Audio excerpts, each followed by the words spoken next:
Hello बेटा, शुरुआत करते हैं आज अपने रिवीजन लिस्ट से, जिसमें हमारा पहला चैप्टर है वेक्टर। वेक्टर को बेटा हम लोग स्टार्ट करते हैं और फटाफट से इसको डिस्कस करके अपन लोग कंप्लीट करते हैं। तो वेक्टर में बेटा सबसे पहले हमारे पास आती है फिजिकल क्वांटिटीज़। फिजिकल क्वांटिटीज़ की अगर हम बात करें तो हमारे सिलेबस में जो है बेटा 2 टाइप की क्वांटिटीज़ डिस्कस हुई हैं, 2 टाइप्स की होती हैं, जिसमें बेटा पहली क्वांटिटी हमारे पास होती है स्केलर क्वांटिटी और दूसरी क्वांटिटी होती है हमारे पास वेक्टर क्वांटिटी। स्केलर क्वांटिटी में सिर्फ हम क्या डिफाइन करते हैं, मैग्नीट्यूड के बारे में बात करते हैं। इसके बारे में बात करते हैं मैग्नीट्यूड के बारे में। जैसे एग्जांपल लें हम, तो एग्जांपल आ जाएगा हमारे पास मास टाइम।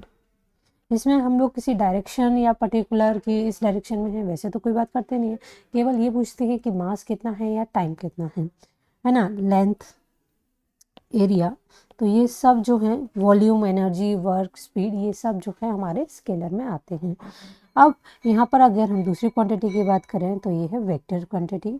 वेक्टर क्वांटिटी में हमारे पास क्या क्या डिफाइन होता है। पहली बात तो वेक्टर क्वांटिटी हम किसको कहते हैं, जिसका बेटा मैग्नीट्यूड हो, जिसको डिफाइन करने के लिए हमारे पास डायरेक्शन की रिक्वायरमेंट पड़े। And the third thing is that बेटा it must follow vector law of addition. ये वेक्टर लॉ ऑफ एडिशन को फॉलो करता होना चाहिए, करेक्ट। जैसे इसके एग्जांपल माने तो एग्जांपल है इसके हमारे पास displacement, velocity, acceleration, force, weight. बेटा mass is a scalar quantity and weight is a vector quantity.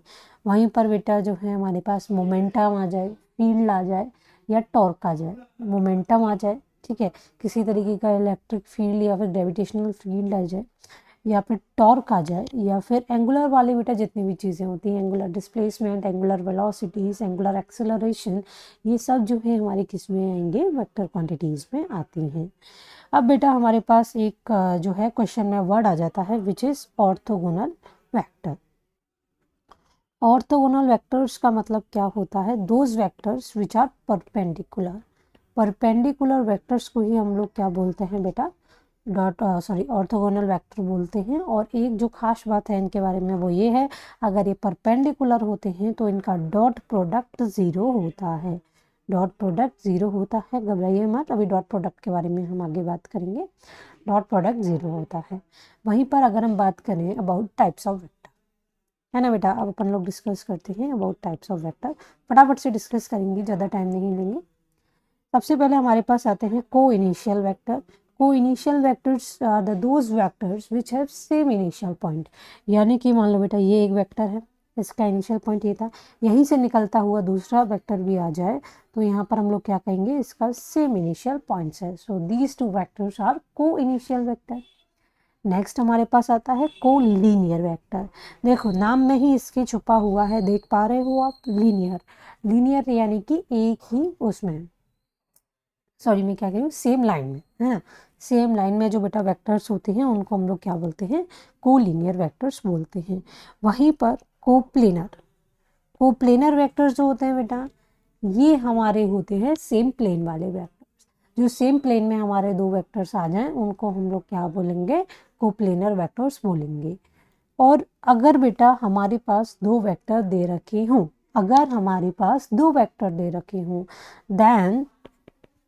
Then बेटा होता क्या है, जो दो वेक्टर्स हैं, two vectors are always coplanar. वो हमेशा कैसे होते हैं, कोप्लेनर होते हैं। ठीक है बेटा, आर ऑलवेज कोप्लेनर। क्लियर है।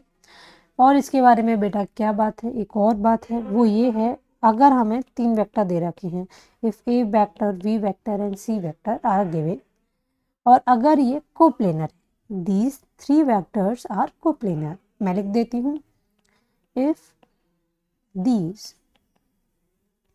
three vectors are coplanar, then बेटा क्या होता है, then ये होता है a vector dot b cross c is also zero। क्यों बेटा, b क्रॉस c करने के बाद जो हमारे पास वेक्टर आएगा वो ऑलरेडी परपेंडिकुलर होगा a के, और कोप्लेनर है यानी कि सेम प्लेन में थे। अब बेटा ये परपेंडिकुलर है और परपेंडिकुलर होने की वजह से यहाँ पर डॉट प्रोडक्ट जो है हमारा 0 हो जाता है। उसके बाद आता है हमारा यूनिट वेक्टर। इसके बाद बेटा कौन सा वेक्टर आता है हमारे पास? यूनिट वेक्टर आता है। यूनिट वेक्टर के बारे में बात करें, एक मिनट बेटा, यूनिट वेक्टर के बारे में बात करें तो ये वो वेक्टर है, अभी तो सिंपल सा ये याद रख लीजिए कि जिसका मैग्नीट्यूड 1 होता है, जिसका मैग्नीट्यूड 1 होता है वो हमारा यूनिट वेक्टर। ठीक है, फिर हमारे पास नेक्स्ट आता है जीरो वेक्टर। जीरो वेक्टर नाम से ही पता चल रहा है, या फिर नल वेक्टर, यानी कि कुछ भी नहीं है, नल है ना। तो ये बेटा कौन से वेक्टर्स होते हैं जिनका मैग्नीट्यूड जो है हमारे पास 0 आता है। मैग्नीट्यूड जिसके पास 0 आएगा वो हमारे नल वेक्टर्स होंगे। फिर हमारे पास बेटा एक क्वांटिटी आती है which is called as tensor, जो ना वेक्टर होते हैं ना स्केलर होते हैं। ये बेटा वो सब हैं जिनको ना हम स्केलर में डाल सकते हैं, ना बेटा हम लोग वेक्टर में डाल सकते हैं। इसके एग्जाम्पल हैं हमारे पास करंट हो गया, मोमेंट ऑफ इनर्शिया हो गया जिसको हम लोग आई से डिनोट करते हैं, स्ट्रेस स्ट्रेन हो गया। ये सब जो है हमारी टेंसर क्वांटिटीज होती हैं। और अगर ये बेटा ध्यान रखना, अगर बेटा ऑप्शन में टेंसर क्वांटिटी दी है तो हम टेंसर क्वांटिटी टिक करेंगे, और अगर हमारा बेटा ऑप्शन में टेंसर क्वांटिटी गिवन नहीं है तो हम लोग इनको स्केलर क्वांटिटी में काउंट करेंगे। किस में काउंट करेंगे? स्केलर क्वांटिटी में काउंट करेंगे। अच्छा, अब हम नेक्स्ट पे स्विच करते हैं। टाइप्स ऑफ वेक्टर हमारा कंप्लीट हो गया। अब हम आते हैं एंगल बिटवीन टू वेक्टर। अगर हमें दो वेक्टर के बीच का, मान लो एग्जाम में हम क्वेश्चन कर रहे हैं या फिर हम प्रैक्टिस कर रहे हैं किसी भी मॉड्यूल या अपनी रेफरेंस बुक से, तो यहाँ पर हम लोग एंगल अगर हमें ज़रूरत पड़ जाए दो वेक्टर्स के बीच में फाइंड आउट करने की, तो किस तरीके से करेंगे बेटा? हेड टू हेड को बेटा मिलाना है, यानी कि हेड टू हेड बेटा हम किसी भी वेक्टर के, दो वेक्टर्स का मिला दें तो उनके बीच का एंगल हमें बता देगा एंगल क्या है इन दोनों के बीच का, या फिर किसी का टेल टू टेल मिला दें, है ना। दोनों में से कुछ भी मिला दो, या तो हेड टू हेड मिला लो या टेल टू टेल मिला लो। कैसे मैम?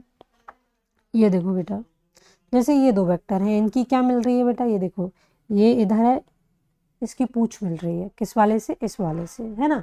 तो इन दोनों के जो बीच का एंगल होगा वो हमारा angle between these two vectors होगा। वहीं पर बेटा अगर कुछ ऐसा हो जाए,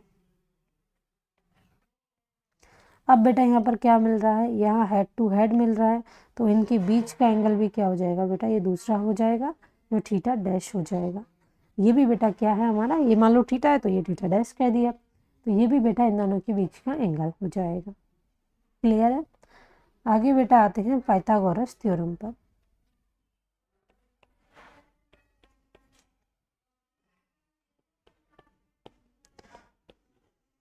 पाइथागोरस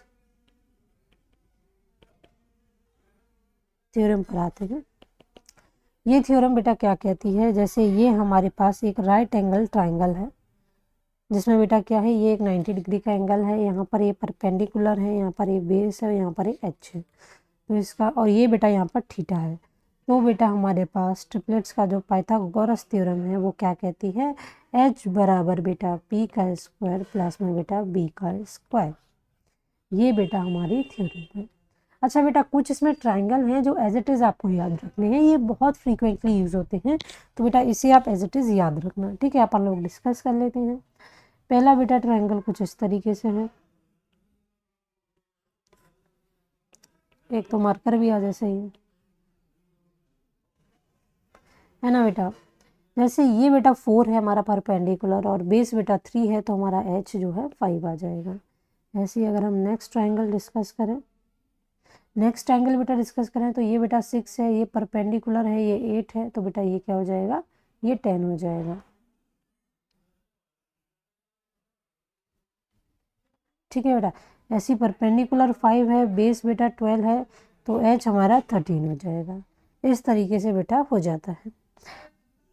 ऐसे ही अच्छा एक और लास्ट ट्राइंगल, ये भी बेटा जो है फ्रीक्वेंटली यूज होता है। ये बेटा कुछ इस तरीके से है, अगर हम ये बेटा 24 ले लें, ये 7 ले लेते हैं बेस, तो यहाँ पर एच हमारा 25 हो जाएगा। तो किस तरीके से आप लोग ट्रिपलेट्स को याद रखोगे, एक बार फटाफट रिवाइज कर लेते हैं। 3 4 5 है ना। पहला ट्राइंगल अपन का 3 4 5 हो गया। दूसरा हो जाएगा बेटा 6 8 10। पहला 3 4 5, दूसरा 6 8 10। तीसरा बेटा हो जाएगा 5 12 13, 5 12 13 और दूसरा हो जाएगा 7 24 और 25। ये बेटा 4 ट्राइंगल जो है आप लोग याद रखें, ठीक है। अब बेटा आगे बात करते हैं, आगे चलते हैं। चलो अपन लोग, अगर हमें कोई बेटा वेक्टर ऐसे दे रखा है, ए वेक्टर बराबर एक्स आई कैप प्लस में बेटा वाई जे कैप, इस तरीके से गिवन है, तो बेटा इसको हम लोग किस तरीके से लिख सकते हैं?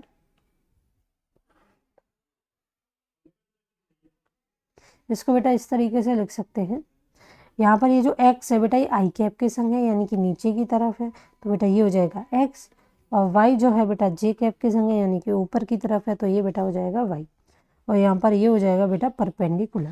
क्या हो जाएगा बेटा? परपेंडिकुलर हो जाएगा। तो ये जो h आ जाएगा ये अंडर रूट में एक्स स्क्वायर प्लस में वाई स्क्वायर, ये आ जाएगा। क्लियर है? और यहाँ पर ए वेक्टर का जो मैग्नीट्यूड है वो आ जाएगा अंडर रूट में एक्स स्क्वायर प्लस में वाई स्क्वायर, ठीक है। ये बेटा अगर हमें कोई वेक्टर दे रखा है जो आई कैप और जे कैप में है, इस तरीके से हम वाई में बेटा परपेंडिकुलर को रिप्रेजेंट करेंगे। यहाँ पर एक्स डायरेक्शन में जो है आई कैप के साथ जो है वो मैग्नीट्यूड हो जाएगा एक्स डायरेक्शन में इस वेक्टर का। फिर बेटा जो टोटल हमारे पास मैग्नीट्यूड आ जाएगा वेक्टर का एडिशन करके of both these two I cap and J cap component, तो बेटा वो कितना आ जाएगा? अंडर रूट में एक्स स्क्वायर प्लस में वाई स्क्वायर। इस तरीके से हम लोग लिख देंगे। वहीं पर अगर हमें मान लो अगर ये 3 वेक्टर कंपोनेंट दे दिया जाए, तो 3 डायरेक्शन में इसका कंपोनेंट दे दिया जाए, तो कोई बात नहीं, फिर भी हम लोग अगर मैग्नीट्यूड निकालना है तो वही अपनाएंगे, अंडर रूट में एक्स स्क्वायर प्लस में वाई स्क्वायर प्लस में जेड स्क्वायर। सेम मेथड जो है अपन ने फॉलो कर लिया फॉर मैग्नीट्यूड। मैग्नीट्यूड के लिए भी अपन लोग सेम जो है फॉर्मूले को अप्लाई करेंगे। क्लियर है? अब बेटा आते हैं यहाँ पर यूनिट वेक्टर। जी बेटा हमने टाइप्स ऑफ वेक्टर में भी डिस्कस किया था। यहाँ पर यूनिट वेक्टर की बात करें तो हमने क्या डिस्कस किया था, जिसका मैग्नीट्यूड, यूनिट का मतलब ही बेटा क्या होता है कि 1, जिसका मैग्नीट्यूड 1 हो। अगर बेटा हमें कोई वेक्टर दे रखा हो 10 आई कैप, ठीक है, 10 आई कैप अगर हमें कोई वेक्टर दे रखा हो, तो इसमें बेटा जो यूनिट है वो तो अपन की 1 है, और जो आई कैप रिप्रेजेंट कर रहा है बेटा यहाँ पर, सॉरी बेटा मैं क्या बोल रही हूँ, एक सेकेंड, जो बेटा यहाँ पर आप यूनिट देख रहे होगे वो बेटा आई कैप है ना। आई कैप है तो बेटा ये किसको रिप्रेजेंट कर रहा है? डायरेक्शन को रिप्रेजेंट करता है। किसको रिप्रेजेंट कर रहा है बेटा आई कैप? आई कैप बेटा डायरेक्शन को रिप्रेजेंट कर रहा है। अगर हमें किसी भी वेक्टर का डायरेक्शन निकालना हो तो बेटा इसमें देखो 10 आई कैप लिखा है, नॉर्मल कोई बात नहीं, ये हमारा वेक्टर है मैम, ये मैग्नीट्यूड है, ये डायरेक्शन है। अगर डायरेक्शन निकालना होगा तो क्या मैं मैग्नीट्यूड को नीचे ले जाऊँ? हाँ बेटा नीचे ले जाऊँ, तो यहाँ पर क्या आ जाएगा? वेक्टर अपॉन में मैग्नीट्यूड बराबर डायरेक्शन, ये आ जाएगा। इस तरीके से हो जाएगा। अगर हमें निकालना हो तो इस तरीके से निकाल सकते हैं, जो बराबर हो जाएगा हमारे यूनिट वेक्टर के। इसको इस तरीके से भी रिप्रेजेंट कर सकते हैं, ए कैप बराबर ए वेक्टर अपॉन में ए वेक्टर का मैग्नीट्यूड, ठीक है बेटा, इस तरीके से भी हम इसको रिप्रेजेंट कर सकते हैं। क्लियर? अब बेटा आगे आते हैं हम लोग रेजोल्यूशन। अब वेक्टर को जरा तोड़ के देखते हैं, अगर क्वेश्चन में हमें रिक्वायरमेंट पड़ जाती है इसको तोड़ने की, तो हम किस तरीके से रिप्रेजेंट करते हैं रेजोल्यूशन ऑफ वेक्टर। जैसे ये बेटा हमारे पास एक वेक्टर है ए, है ना बेटा, जो क्या है बेटा थीटा एंगल पे है। किस पर बेटा? थीटा एंगल पे है। अब बेटा थीटा का जो साथ वाला है, जहाँ थीटा दे रखा है, अगर उसके साथ लेटेगा अपन का वेक्टर, तो अपन का कंपोनेंट हो जाएगा ए कॉस थीटा। क्या हो जाएगा? ए कॉस थीटा। और जो परपेंडिकुलर वाला है वो हो जाएगा ए साइन थीटा, ठीक है बेटा। साथ लेटने वाला ए कॉस थीटा, परपेंडिकुलर वाला ए साइन थीटा हो जाएगा, ठीक है। वहीं पर बेटा ये अगर ए वेक्टर है,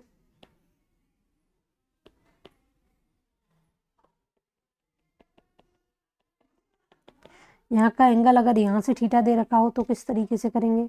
तो बेटा इसके साथ लेटाएंगे इसको, तो लेटेगा तो अब की बार ऊपर की तरफ लेटेगा, ए कॉस थीटा हो जाएगा ये वेक्टर, बेटा ये हो जाएगा ए साइन थीटा। क्लियर है? और वेक्टर के बेटा एडिशन में क्या है, सिंपल रूल है, कोई दिक्कत की बात नहीं है, नॉर्मल अपन लोग ऐड कर देंगे। वेक्टर एडिशन में बेटा क्या करेंगे? नॉर्मल ऐड कर देंगे। जैसे एग्जांपल ले लेते हैं 3 3i कैप प्लस में 2j कैप, और मान लो दूसरा है ये ले लेते हैं 4i कैप प्लस में 6j कैप। तो अब अगर बेटा हम इनका एडिशन करें तो i को i के साथ जोड़ दो और j को j के साथ जोड़ देते हैं। तो यहाँ पर क्या आ जाएगा, 3 + 4 क्या आ जाएगा यहाँ पर 7i कैप, और 6 + 2 आ जाएगा यहाँ पर 8j कैप। क्लियर। और कुछ नहीं है इसमें, नॉर्मल इस तरीके से अपन लोग ऐड कर देंगे। आगे चलते हैं, एक रेक्टेंगल की और बेटा बात कर लेते हैं, जिससे हमारे पास दो फॉर्मूले निकल के आ जाएंगे। ठीक है बेटा, फिर अपन लोग डॉट प्रोडक्ट पे आगे स्विच करेंगे। ओके, रेंज के बाद एक बार वेक्टर की रेंज देख लेंगे, फिर अपन लोग डॉट प्रोडक्ट पे स्विच करते हैं। रेक्टेंगल, रेक्टेंगल बेटा किस तरीके से दिखता है, कुछ इस तरीके से दिखता है, जिसकी दोनों साइड जो हैं अनइक्वल होती हैं, और ये अपन लोग मान लेते हैं यहाँ पर रेक्टेंगल के क्या हैं, डायगोनल्स हैं। अगर बेटा रेक्टेंगल के जो डायगोनल हैं वो अगर इक्वल हों, डायगोनल आर इक्वल, ठीक है, डायगोनल अगर इक्वल हैं, तो यहाँ पर जब बेटा डायगोनल इक्वल होते हैं तो हमारे पास वेक्टर का जो डायगोनल आता है बेटा, अगर हमें डायगोनल चाहिए और डायगोनल अगर इक्वल भी है तो हम किस तरीके से निकाल सकते हैं, a² प्लस में b² करके, यानी कि लेंथ का स्क्वायर प्लस में ब्रेथ का स्क्वायर करके, और इसका बेटा स्क्वायर रूट करके अपन लोग डायगोनल की वैल्यू निकाल लेंगे। क्लियर है। वहीं पर अगर बेटा हमारे पास अब पैरेललोग्राम हो, क्या हो बेटा, पैरेललोग्राम हो, तब देखते हैं, नीचे बता देते हैं बेटा आपको।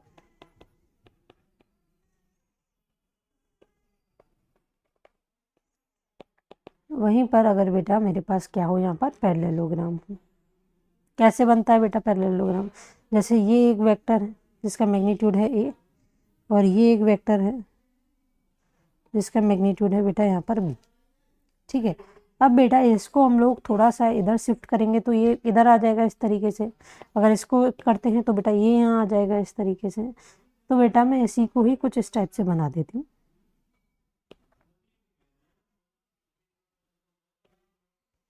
ठीक है बेटा, इस तरीके से आ गया ये हो जाएगा, और यहाँ पर बेटा डायगोनल किस तरीके से आ जाएगा,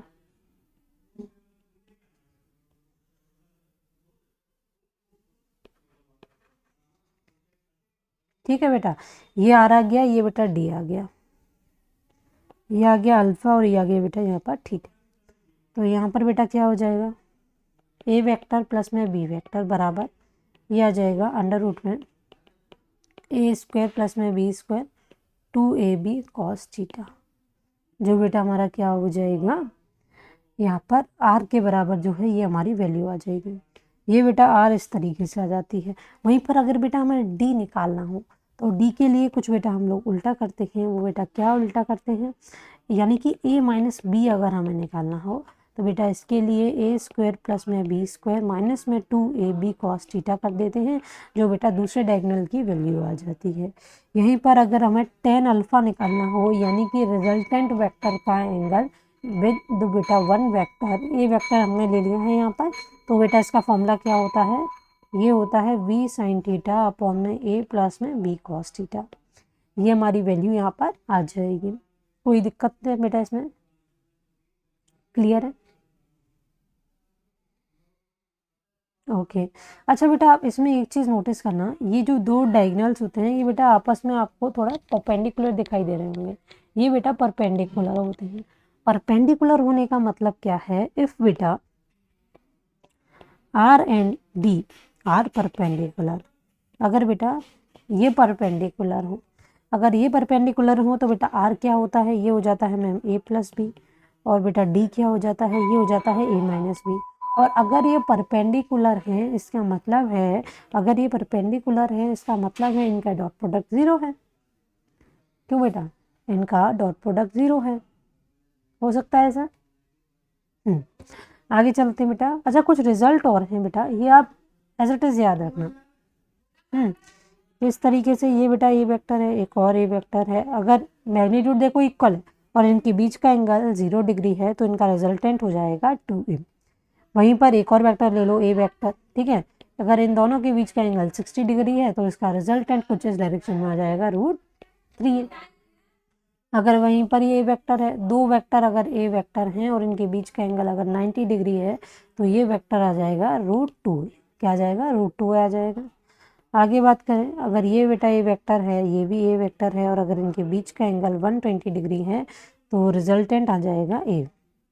ठीक है, अगर 180 डिग्री है और दोनों अपोजिट डायरेक्शन में है ना, तो इनका रिजल्टेंट आ जाएगा 0। क्लियर। अब अपन लोग बात करते हैं रेंज की। ठीक है, रेंज की बात करते हैं, range of vector addition. Range क्या है, अगर मान लो हमें दो वेक्टर दे रखे हैं, ए वेक्टर और बी वेक्टर, अगर हम इसका एडिशन कर दें, तो बेटा ये सबसे ज़्यादा मैक्सिमम पे आ जाएगा। इसके बेटा इक्वल हो सकता है या इससे छोटा हो सकता है अपन का आर। वहीं पर अगर हम a माइनस बी कर दें, अगर हमने a माइनस बी किया तो क्या हो जाएगा, या तो बेटा इसके बराबर हो सकता है या इससे बड़ा हो सकता है। ठीक है, तो ये बेटा हमारा मैक्सिमम कंडीशन है, ये हमारी मिनिमम कंडीशन है। ठीक है, तो इस तरीके से हमारा ये आ जाएगा रेंज ऑफ वेक्टर। ठीक है, ये हमारा रेंज ऑफ वेक्टर आ गया।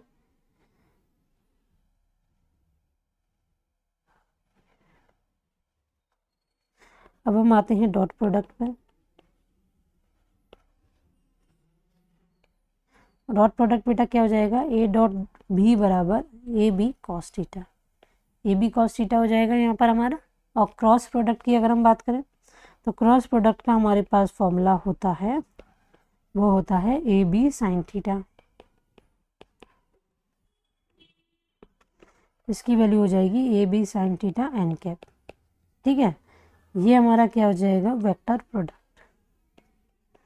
ये हमारा क्या होता है, वेक्टर प्रोडक्ट होता है। डॉट प्रोडक्ट क्या होता है, ए बी कॉस थीटा, और ए बी साइन थीटा जो होता है हमारा वेक्टर प्रोडक्ट हो जाता है, यानी कि क्रॉस प्रोडक्ट हो जाएगा। क्लियर। आगे आते हैं बेटा, अब बेटा आ गया है, अगर बेटा हमारे पास, अच्छा हाँ एक और चीज़ बता देते हैं आपको, डॉट प्रोडक्ट जैसे बेटा हमारा ए बी कॉस थीटा है, और ये जो डॉट है बेटा हम इसको पैरेलली मल्टीप्लाई कर सकते हैं, है ना। एक सेकेंड, आपको बेटा थोड़ा मैं एग्जांपल लेके दिखाती हूँ। फिलहाल मैं थोड़ा आगे बढ़ती हूँ और अभी आपको क्लियर करवाती हूँ। चलो बेटा, सबसे पहले अगर अब 1 बाय 1 डिस्कस कर रहे हैं अपन लोग, आप लोग रेडी हो, है ना। अच्छे से सीखते हैं, सिंपल भाषा में सीखेंगे, कोई ज़्यादा टेंशन की बात नहीं। जैसे अगर हमें ए डॉट बी करना हो तो इसका फॉर्मूला क्या हो जाता है, ए बी कॉस थीटा हो जाता है। अगर मान लो हमारा कॉस थीटा 0 डिग्री है तो बेटा कॉस 0 तो 1 होता है, तो बेटा यहाँ पर हमारा वेक्टर का जो वैल्यू आ जाएगी वो ए बी आ जाएगी। और वहीं पर अगर हमारा जो कॉस है वो 90 डिग्री हो, कॉस बेटा क्या हो, अगर हमारा 90 डिग्री हो तो हमारी बेटा वैल्यू कितनी आ जाएगी, 0 डिग्री आ जाएगी। यानी कि बेटा 90 डिग्री से क्या समझ रहे हो, दोनों वेक्टर परपेंडिकुलर हैं, है ना, दोनों वेक्टर परपेंडिकुलर हैं। यानी कि हमें ये समझ में आ चुका है, अगर दोनों वेक्टर जो हैं बेटा परपेंडिकुलर होगा तो उसका रिजल्टेंट 0 आएगा। क्लियर। जैसे जैसे बेटा एक एग्जांपल लो, I cap dot I cap दे रखा है। अच्छा, आई कैप किस डायरेक्शन में होता है, इस डायरेक्शन में होता है। दूसरा आई कैप भी किस डायरेक्शन में होता है, इसी डायरेक्शन में होता है, यानी कि दोनों सेम डायरेक्शन में हैं।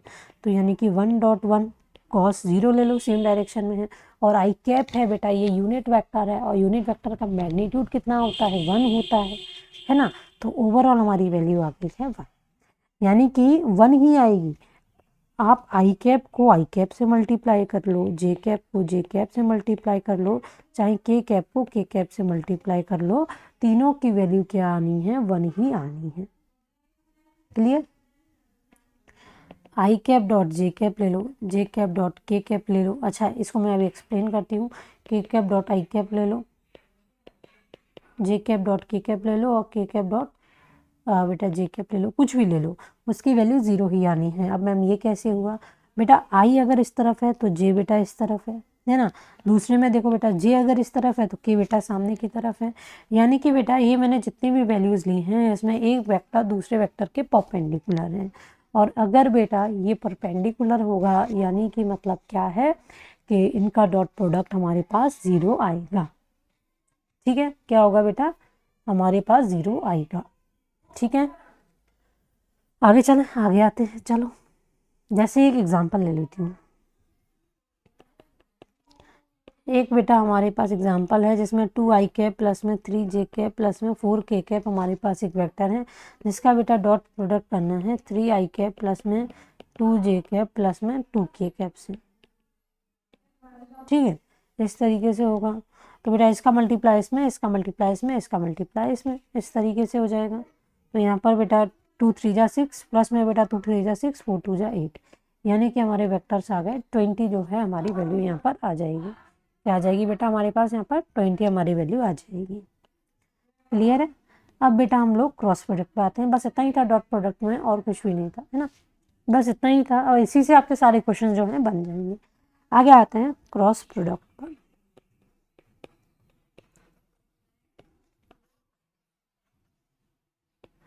ठीक है बेटा, क्रॉस प्रोडक्ट पे आते हैं। यहाँ पर ए क्रॉस में बी हमारा क्या आ जाएगा, ए बी साइन थीटा, और यहाँ पर एन कैप और आ जाता है, डायरेक्शन बेटा और आ जाती है, यानी कि ए क्रॉस में बी हमारे पास कौन सी क्वांटिटी भी आएगी, वेक्टर क्वांटिटी आएगी। अच्छा, अगर इसकी डायरेक्शन देखनी हो तो किस तरीके से देखोगे, मान लो ये एक प्लेन है, क्या ये मैंने एक प्लेन यहाँ पर आपके सामने बना दिया है और हमारे पास दो वेक्टर हैं, ये बेटा ये वेक्टर इधर हो गया, ये बेटा बी वेक्टर इधर हो गया।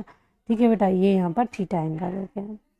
तो यहाँ पर आपको क्या करना है, हैंड को बेटा इस तरीके से रखना है कि ये बेटा एक ही तरफ हो, इस तरीके से एक ही तरफ जो है हमारी फिंगर्स जाए। ठीक है बेटा, अब बेटा फिंगर्स को उस तरफ घुमाना है जिस तरफ हमारा दूसरा वेक्टर हो, यानी कि बेटा ये अपन की देखो यहाँ फिंगर हो गई है ना, ये अपन का हैंड है। अब बेटा इसको किस डायरेक्शन में घुमाओ, बी की तरफ घुमाओ। जब बेटा बी की तरफ घुमाओगे तो बेटा थंब का डायरेक्शन कहाँ आएगा, ऊपर की तरफ आएगा, आएगा बेटा। तो यहाँ पर जो ऊपर की तरफ हमारा बेटा आ रहा है, ये है हमारा डायरेक्शन ऑफ ए क्रॉस में बी, है ना, ए क्रॉस में बी जो है बेटा हमारा डायरेक्शन हो जाएगा। तो इससे एक चीज़ बेटा क्या समझ में आई कि हमेशा ए क्रॉस बी जो है वो परपेंडिकुलर होगा ए वेक्टर के भी, और बेटा वो परपेंडिकुलर होगा बी वेक्टर के भी। ठीक है, दोनों वेक्टर के जो है बेटा वो परपेंडिकुलर होगा। क्लियर। अब बेटा आगे आ जाते हैं, यानी कि हमें क्या समझ में आया मैम, ए क्रॉस में बी ये परपेंडिकुलर होगा, है ना, यानी कि ये परपेंडिकुलर हो चुका है ये वेक्टर। अब बेटा अगर मैं इसका डॉट प्रोडक्ट कर दूं ए वेक्टर के साथ, क्योंकि ए वेक्टर तो ऑलरेडी प्लेन में है, यानी कि इन दोनों के बीच का एंगल जो है कितना है, 90 डिग्री है ना, और बेटा ये 90 डिग्री है, और बेटा डॉट प्रोडक्ट भी हो रहा है, यानी कि इनकी बोथ की वैल्यू आ जाएगी 0। क्या आ जाएगी बेटा, 0। अब ए क्रॉस में बी, डॉट में बेटा बी, ये भी बेटा आ जाएगा 0।